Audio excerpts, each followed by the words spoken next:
Bueno, cuando presentemos a nuestro próximo invitado, ustedes seguramente creerán que tiene que ver con una noticia que dimos hace minutos, nada más cuando estábamos en el desarrollo de algunos títulos y que tenía que ver con la ratificación del fiscal en el pedido de condena por el famoso caso del aval de la empresa Cosmo, etcétera, etcétera. E inmediatamente, si yo le digo que está el doctor Gonzalo Fernández con nosotros, ustedes pueden pensar que es una ampliación de esa información.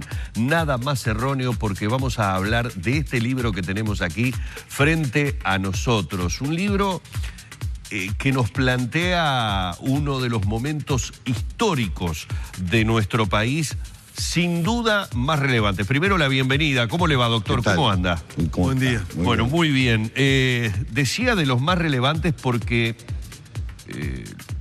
prácticamente todas las dictaduras, cuando cometen los atropellos que habitualmente suelen cometer sobre los derechos humanos de los ciudadanos, buscan algún modo de justificación, a veces ideológica, filosófica, cuando no religiosa, y a veces a través de la justicia. ¿Cuánto se habló de la justicia militar de nuestro país en tiempos de dictadura y de aquellos atropellos e incluso hasta barbaridades que se llegaron a cometer?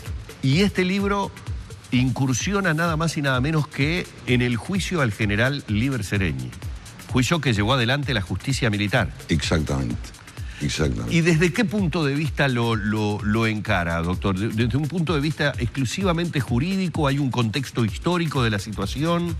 No, mire, yo le diría que es un género poco transitado en Uruguay, la crónica forense. Es decir, esto es la historia del juicio que intenta, en lenguaje sencillo y asequible al lector no especializado en derecho, tratar de explicarle los cómo y los por qué, es decir, las razones y por supuesto las aberraciones, los dilates que se cometieron en el juicio contra el general Líber Seregni. Casi todos nosotros sabemos que el general estuvo casi 10 años privado de libertad. Sí. Lo que no se, y eso está destacado en casi todas las biografías que se han publicado sobre él. Lo que no se sabía hasta ahora era el contenido del juicio, el porqué, las razones, el tratamiento que tuvo. Y eso es lo que intento rescatar en este libro a partir del expediente originario de la justicia militar. Es decir, a la vista de lo que surge del expediente. ¿Cómo se tiene acceso a ese expediente? ¿Es un expediente público? Es un expediente público. En su momento nosotros solicitamos, Betel Seregni, la hija del general, presentó un escrito patrocinada por mí y solicitamos la obtención de fotocopia del expediente. Y era precisamente para armar este libro. Ajá. ¿Y de qué fue acusado el general Seregni? O no sé si preguntarle acusado o finalmente condenado, porque obtiene una condena, o sea, en el juicio sí, existe una también condena. Yo le diría que lo acusaron de todo, es decir, a ver, usted sabe muy bien que cuando una persona es imputada de un delito, en principio se dicta contra él un auto de procesamiento. El general Seregni recibió 3 autos de procesamiento consecutivos. Espaciados en el tiempo, pero siempre en la misma causa. En segundo lugar, usted sabe también, seguramente, que después que se instruye la prueba, en el juicio penal, el fiscal deduce la acusación, donde reclama la pena concreta, que contesta la defensa. En el juicio del general Seregni hubo 2 acusaciones. Finalmente, creo que es también bastante divulgado que cuando un fiscal deduce acusación y pide una determinada condena, el juez puede admitirla y condenar al término que solicita el fiscal o abatirla. Lo que no puede es aumentarla. En el caso de Seregni, la Fiscalía militar pide una pena de 10 años de penitenciaría y el juez de primera instancia condena a 14. Es decir, aumenta en 4 años. Le da más. supera largamente el pedido fiscal. Y luego ustedes saben también que en todo expediente judicial existe un plazo, generalmente de 90 días, para que el juez dicte sentencia, tanto en primera instancia como en apelación.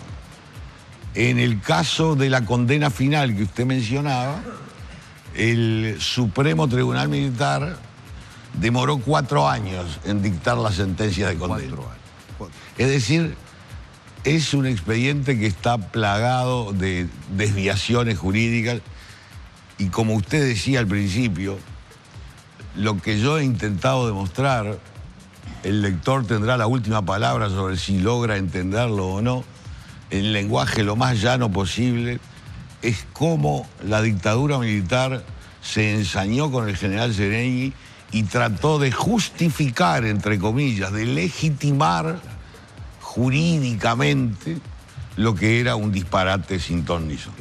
Ahora, Gonzalo, este no es un libro biográfico, claramente. No lo es. No es un libro político, claramente, por lo que estás contando y por lo que podemos leer.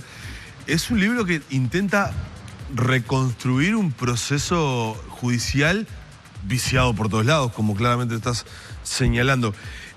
La tarea, supongo, no debe haber sido sencilla, más allá del acceso al propio expediente. Es decir, había que contextualizar también todas las cosas en las que, por lo menos por donde transitó la investigación judicial. Sí, a ver, en primer lugar, esto no es, desde luego, una biografía del general Seregni. No es tampoco un resumen o una reconstrucción de su vida política. Ahí está. Eso ya está hecho y está muy bien hecho por otros autores. Esto es, por eso yo hablaba hoy de crónica forense, la reconstrucción del juicio.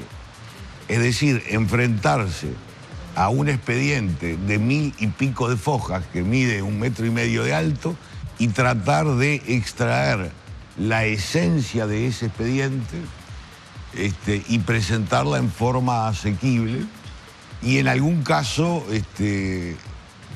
pueden ustedes ver que yo hago transcripciones textuales y extensas del expediente, por ejemplo, en lo que fue el Tribunal de Honor promovido contra el general Seregni, porque el Tribunal de Honor después se incorpora como un elemento de prueba al expediente. Y eso no tiene desperdicio. ¿Quién fue la defensa de Seregni? Bueno, Seregni tuvo dos defensas. En el año 1973, cuando lo detienen, lo defiende el doctor Carlos Martínez Moreno, que creo que ha sido el mejor penalista uruguayo de todos los tiempos. El doctor José Corseñac, catedrático de Derecho Constitucional de la facultad, y el doctor José Arlas, catedrático de Derecho Procesal de la facultad. Luego, en el año 78, Martínez Moreno y Corseñac deben exiliarse. Queda el doctor Arlas ya muy enfermo, era un hombre además de avanzada edad, y entonces se designa el nuevo defensor en el doctor Hugo Batalla. Claro. Y después lo acompaña el doctor Héctor Clavijo, que no era ni siquiera frente amplista, sino que era blanco, era del movimiento de Rocha. En el proceso que se le lleva adelante, ¿hay presentación de testigos? Quiero decir, aquí en el libro aparecen testigos que haya presentado la defensa, que haya presentado la parte acusatoria, como habitualmente se desarrollan los juicios en la justicia ordinaria, por decirlo de alguna manera. Bueno, es bien curioso.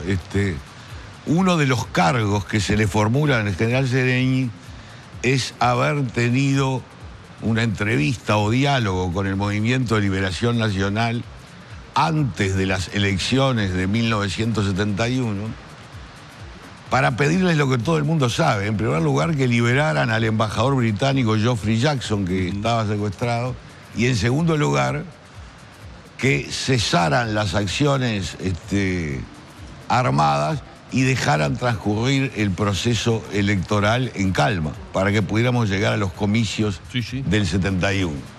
Eso lo hicieron prácticamente todos los sectores políticos. Yo veía hace pocos días esta estupenda película de Mateo Gutiérrez sobre Wilson, que también cuenta lo mismo, y hasta sale en algún dirigente tupamaro de la época refiriendo el tema. Los testigos son 4 rehenes tupamaros a los cuales el juez interroga en la fase previa. Y cuando la defensa pide un careo con el general Seregni, que es lo más común en todo proceso penal, es decir, que se puedan contrastar las versiones, el juez lo niega porque entiende que por razones de seguridad esos detenidos no pueden ser traídos desde los cuarteles donde están hasta el juzgado. De manera que los testigos básicamente, hay algún otro también, son todos de la acusación. Y la defensa, por la arbitrariedad del juzgado, queda atada de pies y manos sin poder controvertir o impugnar o controlar a través de repregunta el testimonio de cargo. En ese metro y medio de alto de expediente, me imagino que también figuran allí las peticiones de libertad que se realizaron. Yo, estoy apelando un poco a mi memoria como ciudadano en aquel momento, que era bastante chico, pero recuerdo perfectamente las peticiones de libertad que hubo, inclusive las internacionales, pero digo, desde el punto de vista jurídico, ¿no? Normalmente afirmadas en aspectos totalmente fundamentados. ¿Están también presentes esos momentos? Por supuesto, es decir, al general Seregni se lo llevan detenido exactamente el día 9 de julio del 73. No queda claro, en principio, por qué razón está detenido. Se dice que por medidas prontas de seguridad. El proceso penal comienza muchos meses después. Y después que lo procesan, los defensores piden varias veces la libertad. Al principio les es negada. Incluso en algún caso le niegan la libertad con el argumento de que todavía hay cosas por hacer y por diligenciar en el sumario, y usted ve que 3 meses después la defensa vuelve a presentarse diciendo, mire, no hicieron nada, es decir, no queda nada.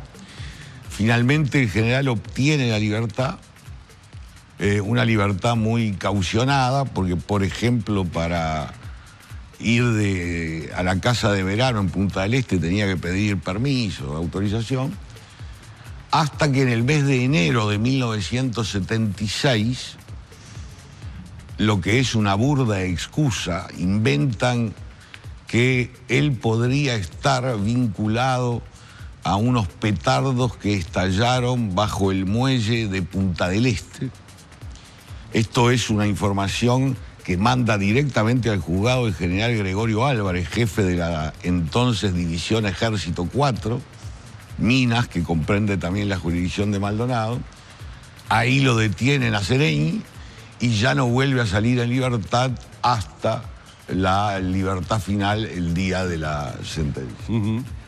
Más allá de los disparates jurídicos que usted está relatando y que están, supongo, consignados en el libro, y de que quien debió atravesar o afrontar esos disparates fue la figura de nada más ni nada menos que el general Aníbal Seregni, ¿estas desviaciones absolutas eran comunes durante todo el proceso de la justicia? Absolutamente. Es decir, yo digo en el libro que la justicia militar en realidad es un residuo casi medieval de los fueros personales y que debería suprimirse.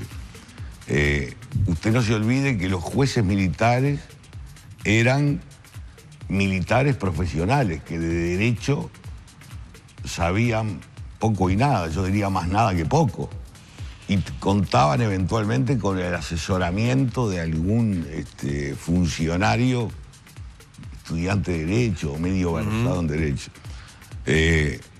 Las aberraciones judiciales, yo le diría que se cometieron prácticamente en todos los expedientes de la justicia militar. Esto no es el único. Si uno tuviera tiempo y hiciera un paneo de todos los expedientes de aquella época, vería cosas que se repiten. Por ejemplo, que los jueces dictan sentencias superiores A los las pedidos pedidas fiscales. a los pedidos fiscales. Eso fue algo repetidísimo. Claro.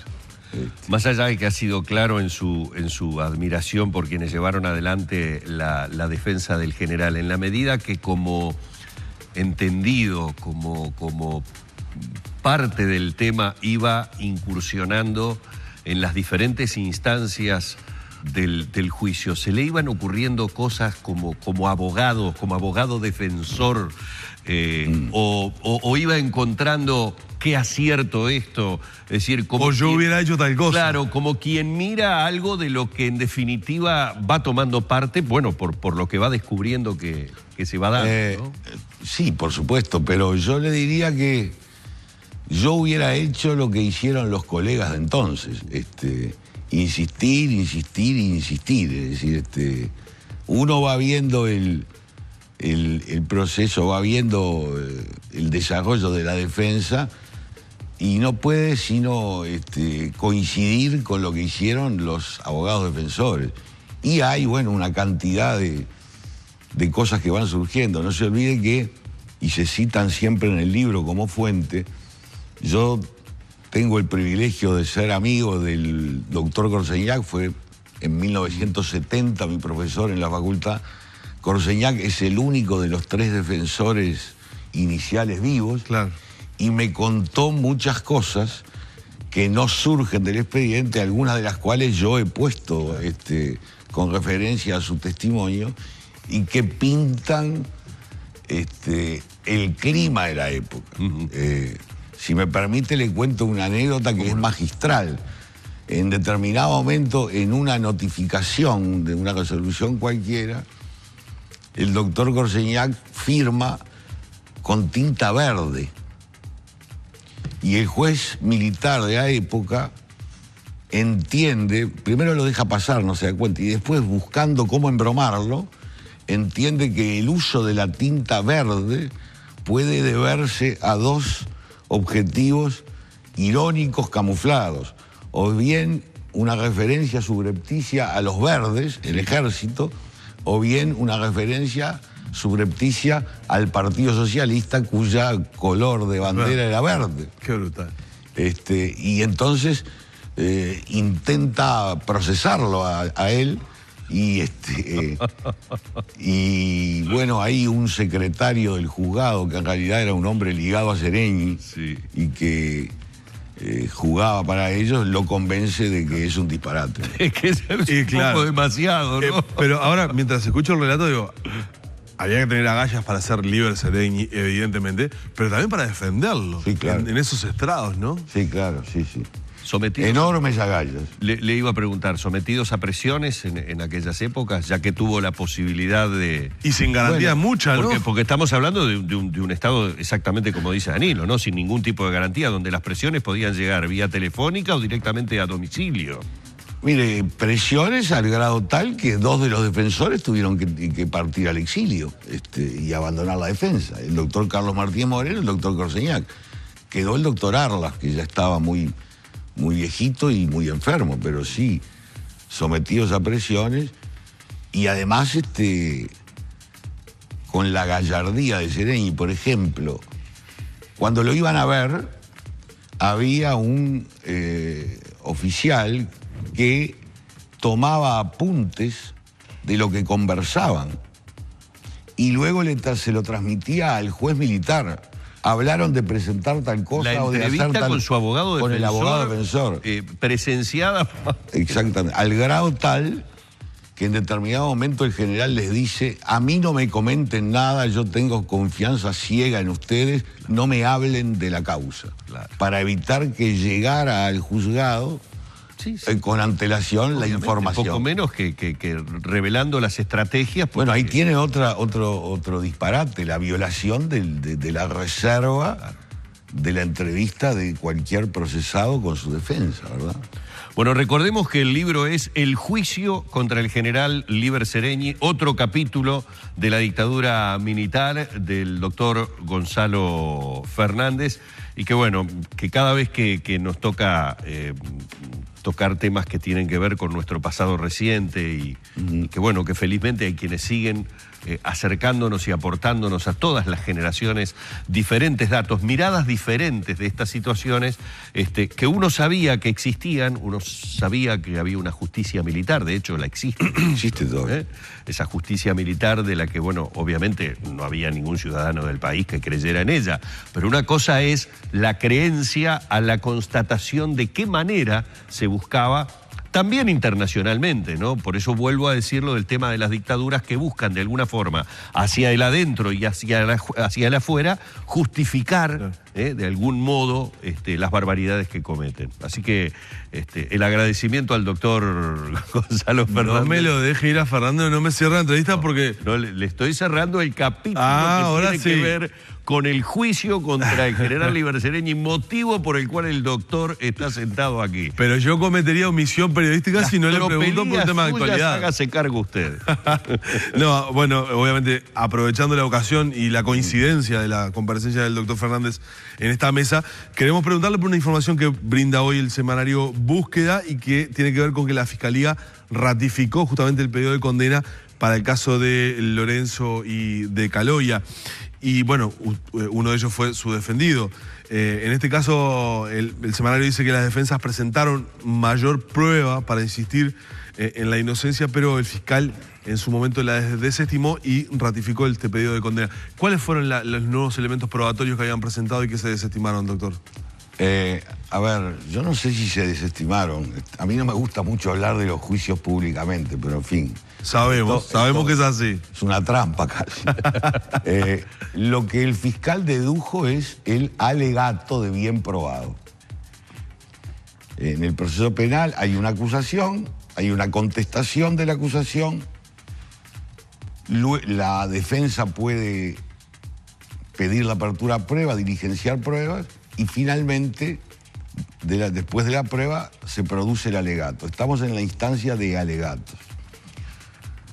La prueba que se produjo en esta fase del juicio, que se llama el plenario, ahora el expediente va a ir para la sentencia, es respecto de que no hubo en la extensión del aval ningún perjuicio económico para el Estado.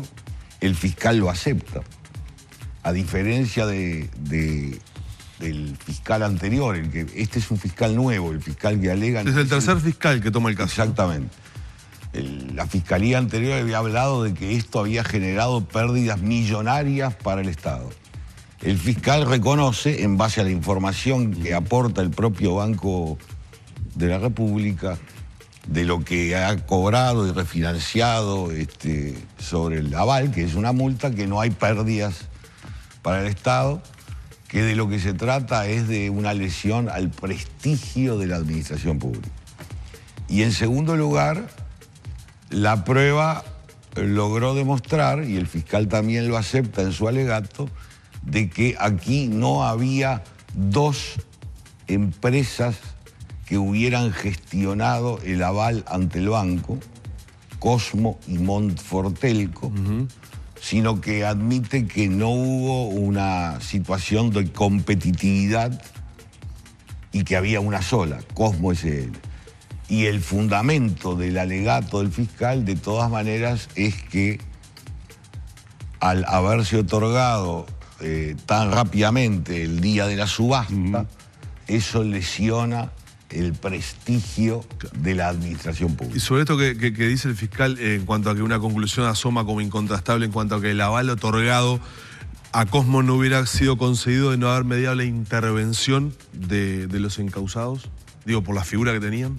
Mire, es bien sencillo. Mi defendido como presidente del Banco de la República recibe un llamado del entonces ministro de Economía que le transmite que el gobierno nacional, no era una idea de Lorenzo, el gobierno nacional, el Poder Ejecutivo, solicita que se hagan los máximos esfuerzos para que salga ese aval, porque era el único oferente y porque al día siguiente expiraba el plazo de la ley para rematar los aviones. El remate ya se había frustrado una vez y si esto no salía, volvía a no haber postor y se frustraba definitivamente. Lo que hace el presidente del banco, y yo lo destaco en mi alegato, y ya lo dije al contestar la acusación, al recibir esa petición, es convocar a los otros directores del Banco de la República, dos de los cuales coinciden en aprobar la emisión del aval.